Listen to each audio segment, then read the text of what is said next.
The January Winter Webcam event just finished, and I'm going to be doing decklist reviews for each of our top 8. First off, let me just say a huge congratulations to William Howard for taking down the event on Evil Shigaraki 3. Now, William had also made top 4 at the Winter Clash just a few weeks back, so he has been on an absolute tear. He's actually made a few really interesting updates to his list that we'll get into in just a little bit. Shigaraki 3 in general had a really solid tournament. We saw Keenan Meadows also get top 8, and we had another Evil Shigaraki 3 in our top 16. So typically a 100 plus player tournament would have cut to top 16, but since this was, this is like a specialty event and not a regional event, they only did top 8. But if we look at like the meta breakdown, we saw 5 Shigaraki 3s, and 3 of them ended up in the top 16. That's basically a 60% conversion ratio on that character. That's nuts. Shigaraki 3 is really cementing himself as an S tier character in this format. Then we had Mitchell on Air Jiro. Mitchell made top 8 at the December webcam event. He was second place at the Winter Clash, and now here he gets to go top 4 again. He has just been really having some insane success with Air Jiro, and a lot of other players have played Jiro, but I don't think we've had anybody else top any of these 3 events other than Mitchell. Frank on Void Mount Lady 2. Michael on Earth Muscular. Muscular? This is definitely the biggest shock of the tournament. Like, I'll say I've believed in Muscular a little more than most.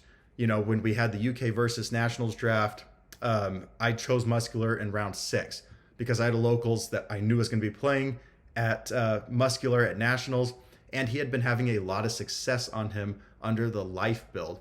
But the Earth build got a lot of really interesting tools in Jet Burn that really helped this character.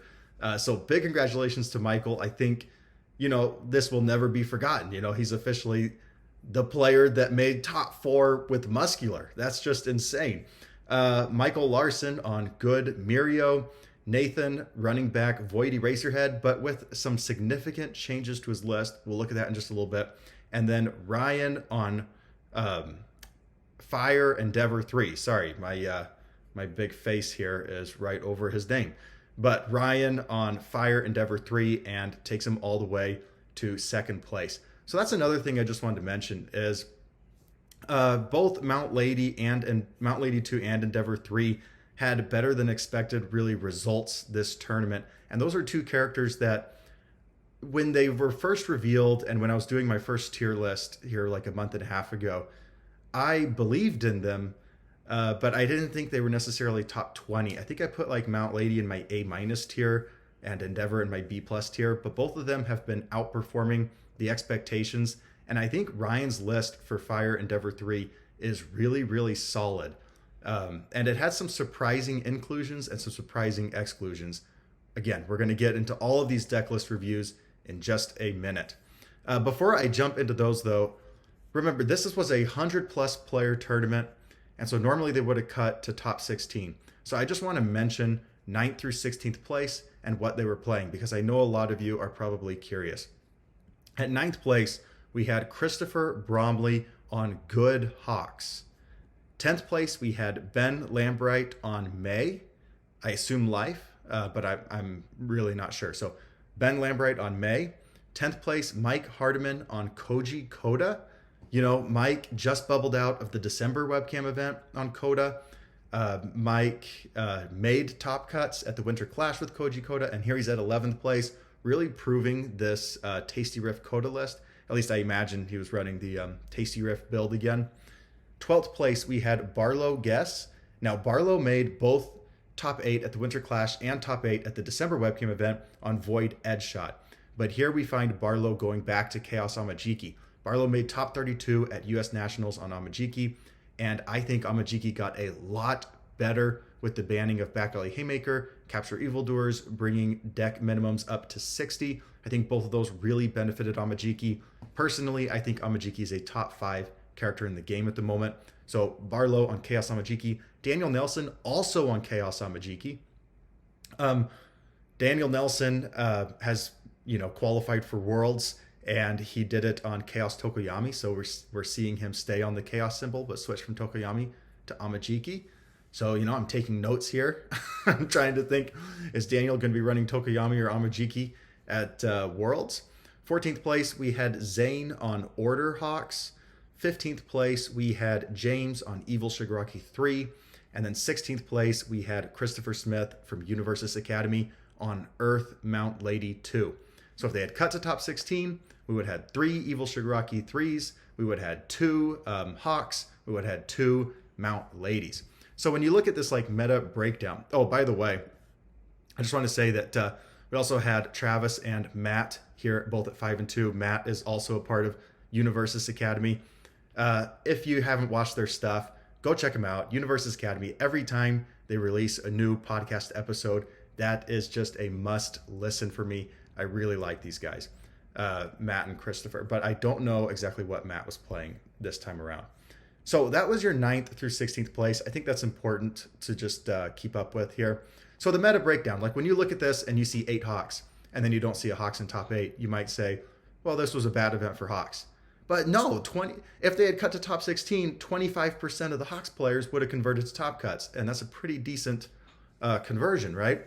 The big failures here actually are 2 through 4. 7 Ochako 4, 7 Shoto 4, 6 Bakugo 4. None of these made top 16. So that's 20 players between those 3 characters. Those are 3 characters that I think are good, but clearly aren't living up to expectations right now. So make it that what you will. My testing, I've done quite a bit of testing with Ochako 4, not so much with Bakugo 4 and Todoroki 4, but my testing on Ochako 4 is like, it felt really good, but just not quite there. I was running this like air throws list, and then my brother's been running a lot of Bakugo 4, and he's just decided that Murio is still better, and then he's back on Tetsu recently. So these characters kind of disappointing compared to the representation that they saw at the event.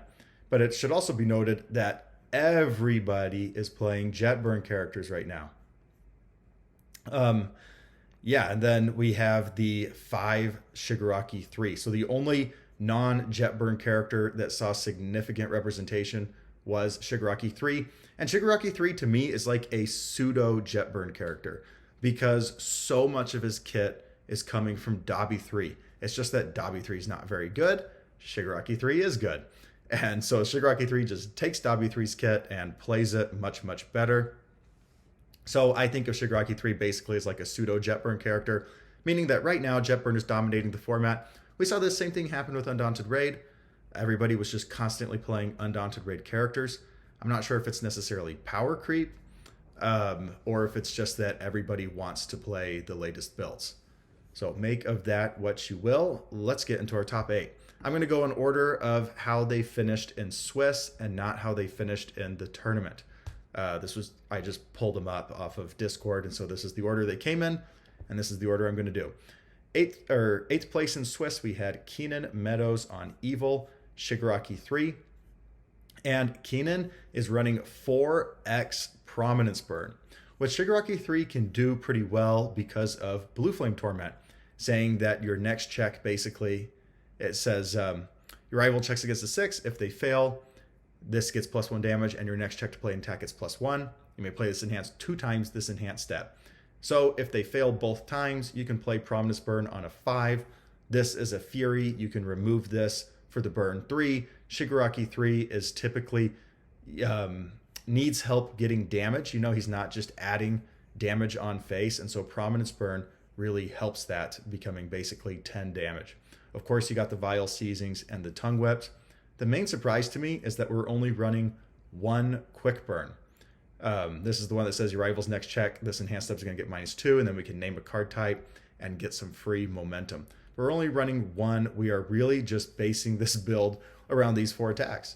Torment, Vile Seizing, Prominence Burn, Tongue Whip. That's all Keenan wants to see. Assets-wise, we got the League of Villains and Airy and Twisting Surroundings. So we're not picking favorites among this. Different ones are going to be needed for different situations. Putting them in the main board just gives you the chance of drawing the one that you need when you need it. 2x barrier shield, 1 runaway, and 1 fierce wings. Runaway's pretty interesting because typically when I think of a character like Shigaraki 3, who only has 19 health and doesn't want to take any damage, we're actually seeing Keenan's build is okay taking some damage. Like runaway, we're going to take the printed damage, right? Although it's technically not damage, it's a cost, and therefore the attack won't go to momentum. But we're also mainboarding a super regeneration, and then we have 2 super regenerations in the side to where we can regain health. Some surprises here in the foundations. Not too many. I am surprised that we're only running 1 in the Typhoon and 1 League Handler and not multiples of those. 2 Mastermind's Apprentice, 2 in Control, so we're just mainboarding some throw hate. Evil Shigaraki 3 goes kind of belly up against massive throw decks. Evil just doesn't really have a way to deal with that. And then, of course, he's only 19 health.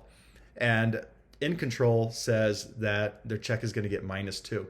This is something that's kind of surprising to me, by the way. Ochako 4, to me, is, she's a throw deck in a lot of builds.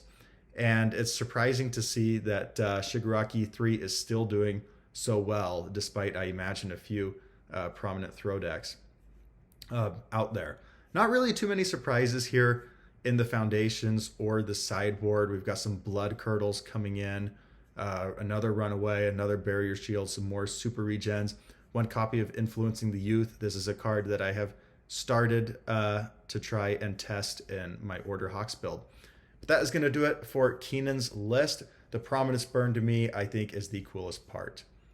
Let's jump into Michael Larson on Good Murio. And this was a list pretty similar to the list that I ran at Nationals. But it's got some updates, right? Because Capture Evildoers is gone, and you have to go to 60 cards. Now, let me just say, a lot of people thought Back Alley Haymaker and Capture Evildoers getting banned would have hurt Murio quite a bit. It actually didn't. It actually hurt Overhaul a lot worse than it hurt Murio. Like, Overhaul losing Back Alley Haymaker was a much bigger deal than Murio losing Capture Evildoers. First of all, Murio didn't care about Back Alley Haymaker. Just like straight up, the stun wasn't like Murio wants to lead with Phantom Threat every time, because Phantom Threat is going to get you your momentum. It's going to become this massive speed damage, and then you're going to follow up with Rejuvenate Smash. Like going Phantom into Rejuve is the start you want with good Murio. Back Alley Haymaker just didn't quite fit in there. So that didn't really hurt Murio. Capture Evildoers hurt Murio, but also helped him. Number 1, Murio doesn't really struggle with progressive too much when Phantom Threat clears itself, Hardened Jab, ready something, Valiant Assault, when it hits, you're going to get to look at the top card of your deck and discard it if it's an attack, so that you can check a 5. So progressive isn't really a big issue. Like if you go Phantom Threat, Rejuve, Valiant Assault, Hardened Jab, Valiant Assault, Texas Smash, Hard Jab, like you're probably killing them. You didn't need the Capture Evildoers. The Capture Evildoers are just kind of going overboard for those turn 2 kills. It was nice, but having Capture Evildoers get banned actually helped Murio in a lot of ways. 1, it means that other people can't mess with your momentum. That was a big deal, right? Because if you say, hey, I'm going to use Phantom Threat and put it into my momentum, somebody could just snatch that momentum right away. But now that can't happen. They can't take away your momentum on defense with Capture Evildoers. It was by far the most common momentum hate at the time. Number 2, the biggest weakness to Phantom Threat Murio was simply a very low foundation count. Because we wanted to be aggressive on your attack ratio, but you also wanted to run 4 actions, and that really ate into your foundations. So the hardest thing that Murio had to overcome was just bad turn 1 builds. In fact, that's pretty much why I lost in top 4. Is in game 3 against Overhaul, I mulliganed and drew only 2 foundations, and that just really set me back the whole game. And that was built in. That was a risk that I had built in. I had purposely been running a low foundation ratio, and in the end, it bit me in the butt, right? I designed the deck, and you eat what you I don't know the saying. My brain went blank, but you get what you get the point. Okay, so let's look at the updates that were made to Phantom Murio, because I really like a lot of Michael's updates here. Sorry, that was a very long prelude here. One, Manly Friendship was changed for Destined for Mainstream Success, and I actually like this. I really liked Manly Friendship because it was helping trigger another speed boost from Phantom Threat. But if you don't have Capture Evildoers card pool clears anymore, you're playing on a little more honest progressive. And so I like the Destined for Mainstream Success to make sure that you're going to check a 5, possibly draw an attack. Is it better than Manly Friendship? I'm not sure, but I see it. I see why, and I don't mind it. 3, always cool. I think this foundation's incredible. Always cool, plus male bonding really means that even when I go second, you kind of equalize there, because you get to build like 2 to 4 foundations on your opponent's turn, so that by the time you get to your turn 2, you're at like 7, 8 foundations, and you're just ready to go in. 3, Raiding the Villain Hideout, the combination with Rejuve Smash. You've heard me talk about it a million times. Lemillion of the big 3. The big surprise to me here is 4x passing the torch to draw. Very, very aggressive here on the draw. All right, a few Airy Smiles for defense, and then an Airy herself for defense. So with the increasing to 60 cards, we're throwing in here a little bit of defense on the action and asset. Okay, to the attacks. The 4 non-negotiables are Hardened Jab, Valiant Assault, Phantom Threat, Rejuvenate Smash. You got to run all of those at a 4. From there, it's kind of up to you. Like I would really like to see some calorie counters here, but Michael has opted to go 4x on the Texas Smash for just massive damage, and then 3x on the Heroic Strike, which is going to stun him out. So if you go like Phantom Threat, make it massive speed, they have to come out to block it. Rejuvenating Smash, make it massive speed. Follow up with the Heroic Strike. Now it's going to be stun 2, basically.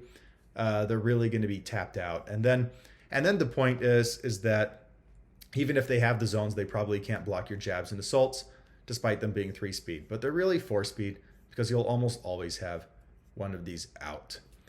Yeah, and that is going to do it for this list.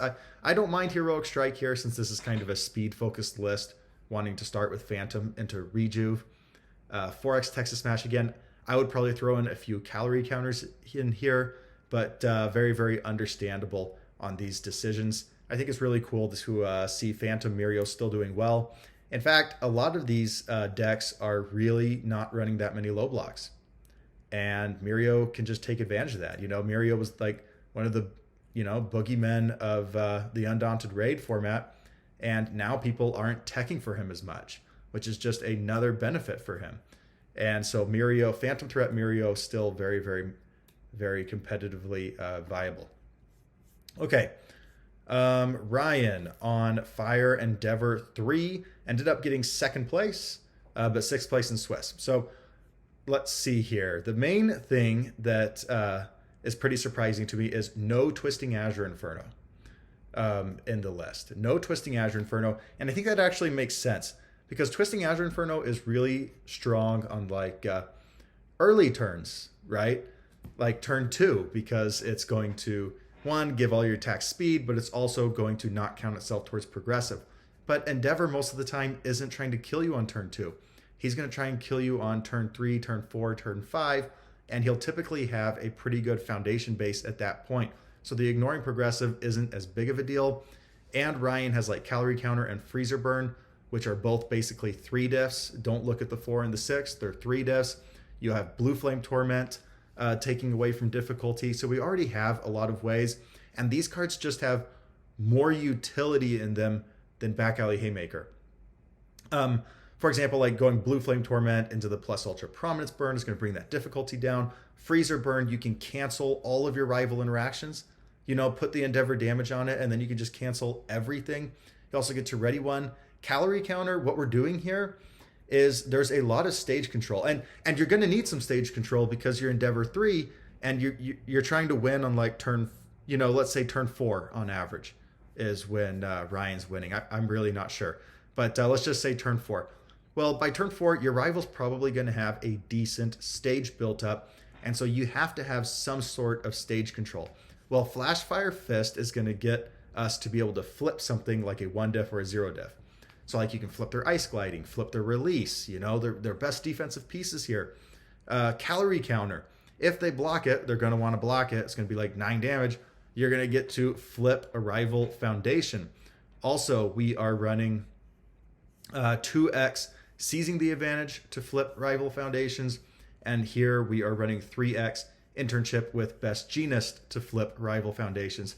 So a lot of stage control here in terms of flipping rival foundations. We got the Fiery Vengeance, which is going to allow us to pick up an attack if we have a momentum. Typically, you'll have a momentum because you're adding 2 speed to everything, and then it can also remove itself from the card pool if this is completely blocked. The plus Ultra Prominence burn, we saw that Deadlock was absolutely nasty in game 1 against Shigaraki. This turn, your attacks get plus 2 speed and your rival cannot gain health. We heard Tim Keefe on the commentary call this basically the fire symbol's vile seizing. And I really liked looking at it that way. We have Hell Spider giving everything +1/+1. Yeah, I really like this attack lineup. Very, very interesting to not run Twisting Azure Inferno. And then the 2 Sugar Rush power-ups just to make things even bigger. What better card, by the way, to Sugar Rush power-up than Freezer Burn? Make it 7 damage, make it 11 damage, sugar, you know, and your rival can't interact with it. Over here, Lust for Battles, of course, we're a mill deck, wanting to play aggressive, Revel, 1-man Inferno. None of those are really surprises. Lots of draw to go and grab our attacks when we need them. But League Interview is just going to help our strings, you know, help us make sure that we get that solid first check-in. Quick to Act for speed if we're at less than half health. Again, if we're trying to win on turn 4, chances are we've taken some damage along the way.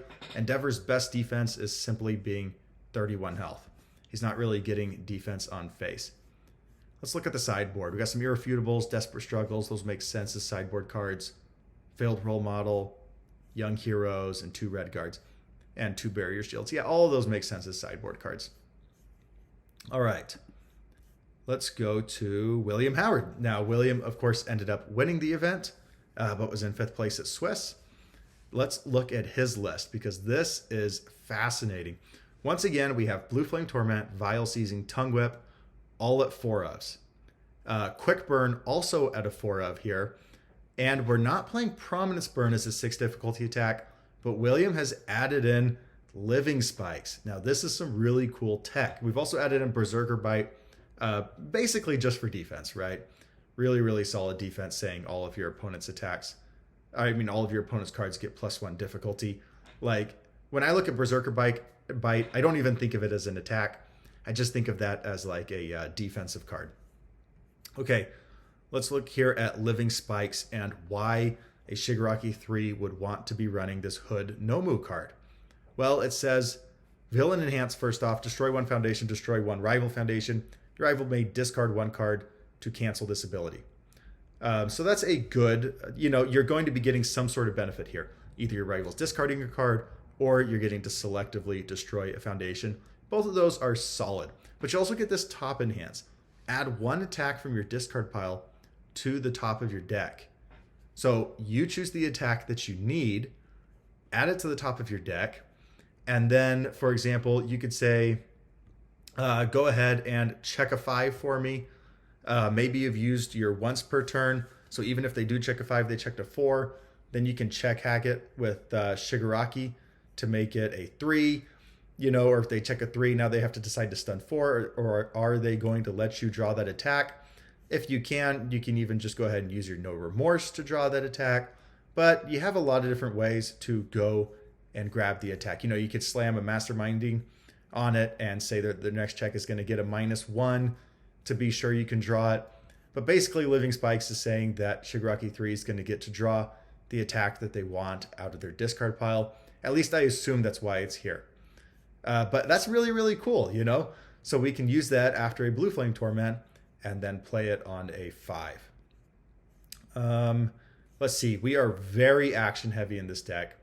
The 3 Barrier Shields, a Showdown, a Masterminding, and 1 Fierce Wings. We saw Like, I think in game 1 against Ryan, all 3 of these barrier shields were used. And then on the foundations, I don't see a lot of updates since the winter clash here, although I'm probably missing some. League Handler in the Typhoon just putting in a lot of work. I like that he's running both of these at a 2 of. Of course, we got Dobby's 3 kits with No Remorse, Fiery Confrontation, the Incompatible Quirks, Mastermind's Apprentice. Yeah, all of this makes a lot of sense. 3x Brute Strength, you kind of have to run that on Evil Shigaraki when you're not adding damage on face. In fact, we saw him one time build this in with Fierce Wings, right? To say that, listen, I know I'm going to live this turn, and now I've got the damage to kill you on my turn. I think that was the turn right before the webcam went out, and so we never did get to see that swing back turn. But, I mean, Shigaraki 3 was in a really good spot that game 3. Like, a really, really good spot. So I think William was winning that game 3 no matter what. Okay, side deck. Creepy Realizations in Control. Both those make sense. League of Villains, Evil versus Good, Showdown, Chronostasis Trigger. Yeah, that's one of the things about these Evil Shigaraki 3 lists. Both of them are now only running 1 Chronostasis Trigger. So this, we used to see this at like a 3 or 4x, but now there's just better things to be doing with Jet Burn cards. Quick Burn, Living Spikes, Berserker Bite. We got better replacements here for Chronostasis Trigger now. Next up, we have Frank on Void Mount Lady 2. And here we are running the Punch package. We've got, our Rewind Throttles, Hardened Jabs, Rejuves, Plummeting, Hardened Chops, and of course, repeated 100% Smash, although only at a 2 and not at a 4F. But what better thing to make unblockable than a massive, powerful 3 repeated 100% Smash. The only 2 non-punches here are Titan Cliff. This is, of course, just a must-run in Mount Lady. And Grasping Tape Toss as a throw. We can add the damage. None of these, like, Jet Burn characters say non-throw. Like, UVS Games just decided, like, who cares? Give them all the damage. And so we can put 3 damage on the throw. It doesn't say non-throw, does it? Yeah, it just says your attack gets plus 3 damage. Yeah, so that already makes this good. It's also going to be the best deadlock that we have. And Titan Cliff, of course, is going to build in a 6 check. We can build in like number 3 or number 23 Pro Hero to give everything a speed.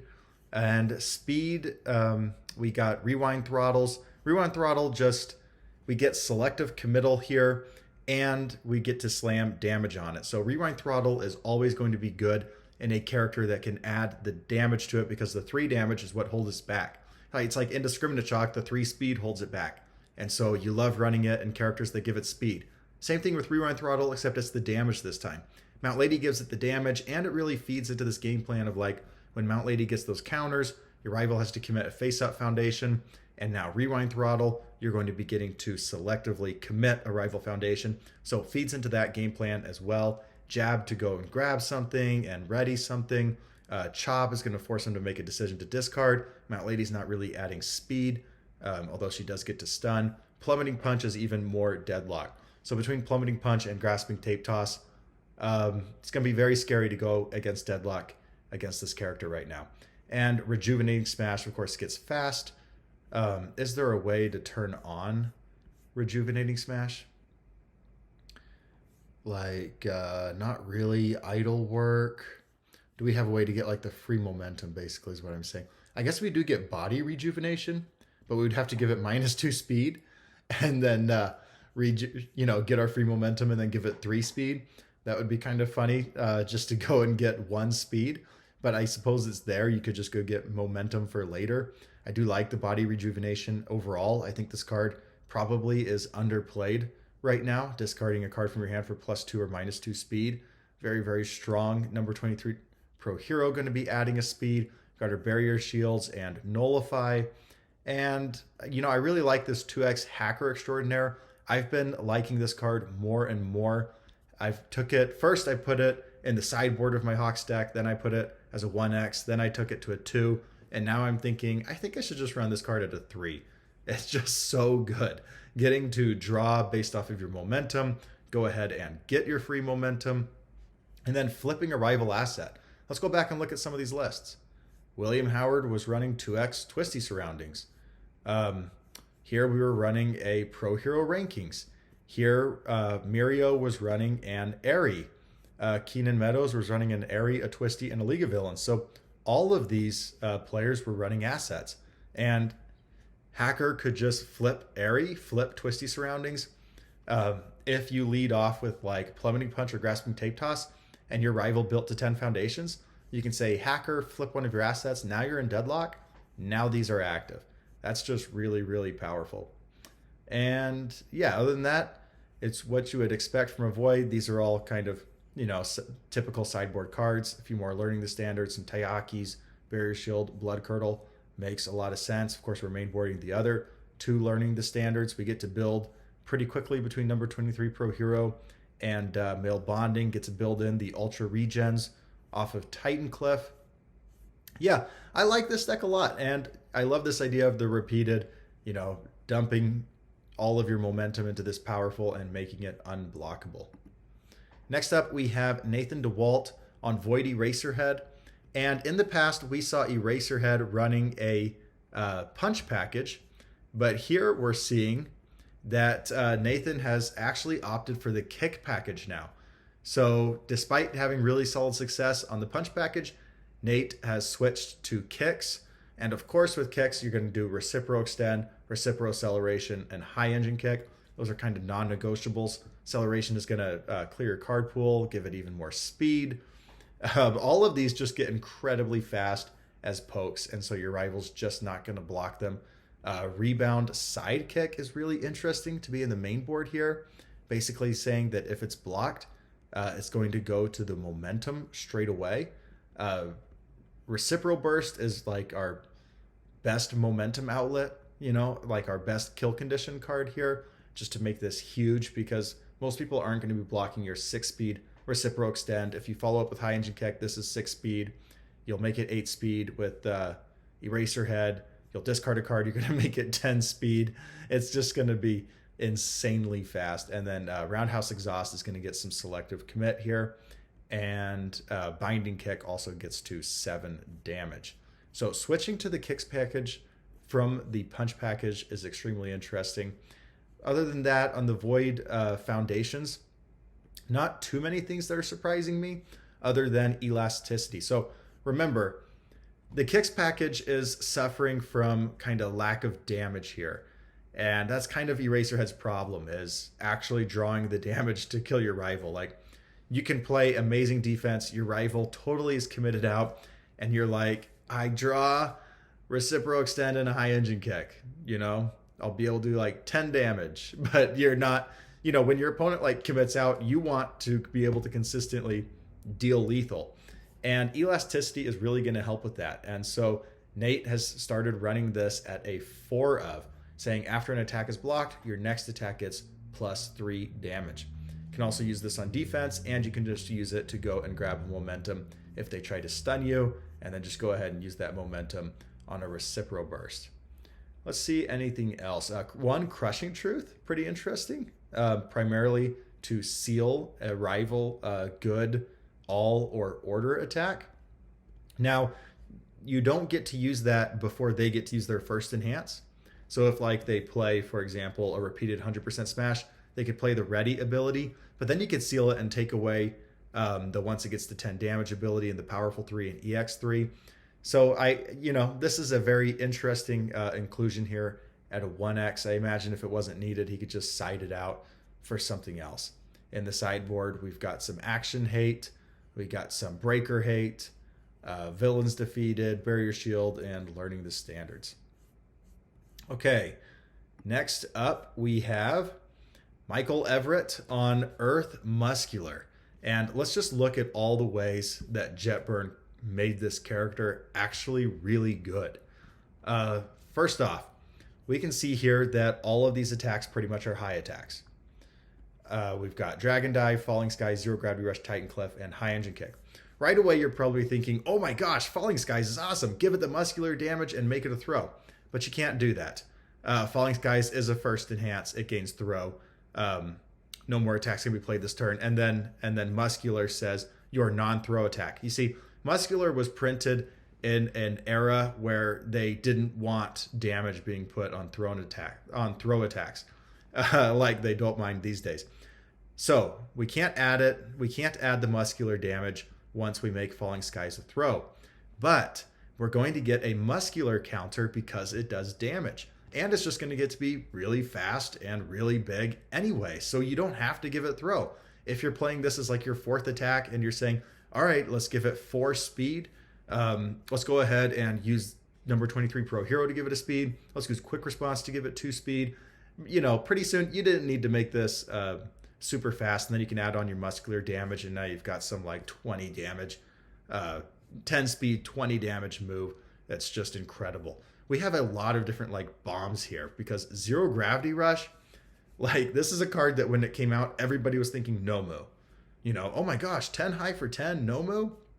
This is going to be incredible, and it is good for Nomu, but it's even better for Muscular when Muscular can give it, you know, if he gets to like 10 counters, then this is going to become a 14 high for 14. We've got Titan Cliff, High Engine Kick. All of these are highs to feed into Falling Skies. All of these are fast. You know, Muscular's adding damage, not speed. And, you know, Dragon Dive, 6 high. Falling Skies is going to get a speed for every attack. Zero Gravity Rush is going to get super fast. This is 5 speed. High Engine Kick is 6 to 8 speed. So all these are very fast. We have number 23 Pro Hero here. Give it another speed. We have Quick Response here at a 3x. Give it 2 speed. It is kind of cool that number 23 Pro Hero was like some muscular support. If you have 3 or more counters on your character, this attack gets +1 speed. Let's see here. The other thing, okay, we should probably talk about these other attacks. Muscle Mauler, some great deadlock, pick up a momentum to your hand. Hardened Jab, being able to ready something. We get BMI Buster to draw to and build to if we have 2 momentum. Also on defense, we can cancel an action, which can be very, very strong. You know, cancel a Sugar Rush power-up can just help you live that turn. I'm not sure if that ever happened. I didn't get to see much of the game against Ryan, where I believe Michael took game 1 with Muscular, and then Ryan took games 2 and 3. And then Ignited Arrow, just, hey, you're going to want to block this because I'm making it 10 damage, and then I'm going to go and grab another attack. So basically I'm giving everything else a speed after that point because you put a card in your card pool, and I get to go grab an attack. The other thing from this foundation list that it's doing is a lot of damage reduction, which makes sense because Muscular wants to take damage. He wants to get those muscle counters. After an attack deals damage, he gets to add a muscle counter. So he wants to take damage, but he doesn't want to take big damage. And so we see a lot of damage reduction here. We're seeing Heroic Endurance, commit. Attack gets -2 damage. Remove it. Attack gets -2 damage. So that can be -4 damage if we need. Ultra Regen is going to help us gain 2 health, which is basically, you know, pseudo damage reduction. Facing Danger is going to say take the damage down to 5. Warm and Bubbly is going to say this attack gets -2 damage. So this is a card that I kind of made fun of when it first came out. And here we find it finding success in this list that got 2nd overall in Swiss. And then Pump Up is just crazy and Muscular, saying that you're always going to be getting a counter. And then you can flip a foundation if this attack is blocked, seal a rival foundation.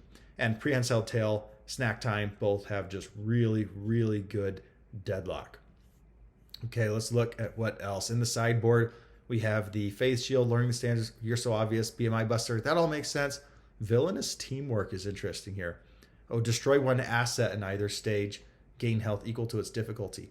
Okay, that's very interesting. So we've got some asset hate in the deck that you can side in. But overall, just all of these cards right here are Jet Burn cards.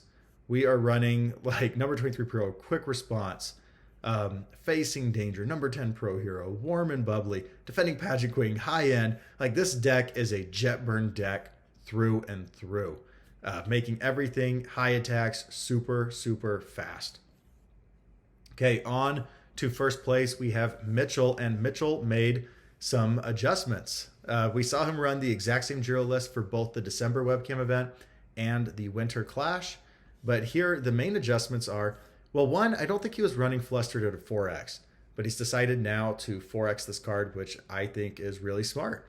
This is going to say flip, you can draw, or discard arrival momentum, since pretty much everything in this list is a charge attack. We got the remaining one Web of Blades. The one quick response that used to be in is out. We have a third Return of the Kings. I think that used to only be at a 2. Big 3 is down to just a 1. But not a lot of changes in Jiro. And all of these are about what you would expect.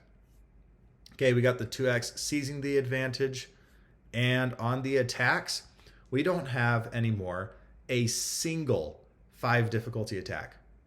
Everything is 4 or 3 difficulty. So the indiscriminate shocks are out. In their place are 2 Spiral Wave Surge, and Mitchell took Falling Skies from a 2x to a 3x. Again, I look at Falling Skies basically as like just a better indiscriminate shock in this character. You're going to make it massive. It's going to get throw. It's a better low block than indiscriminate was. You still, of course, have your home run comet, your weapon, and charge, so it's going to get +1/+1.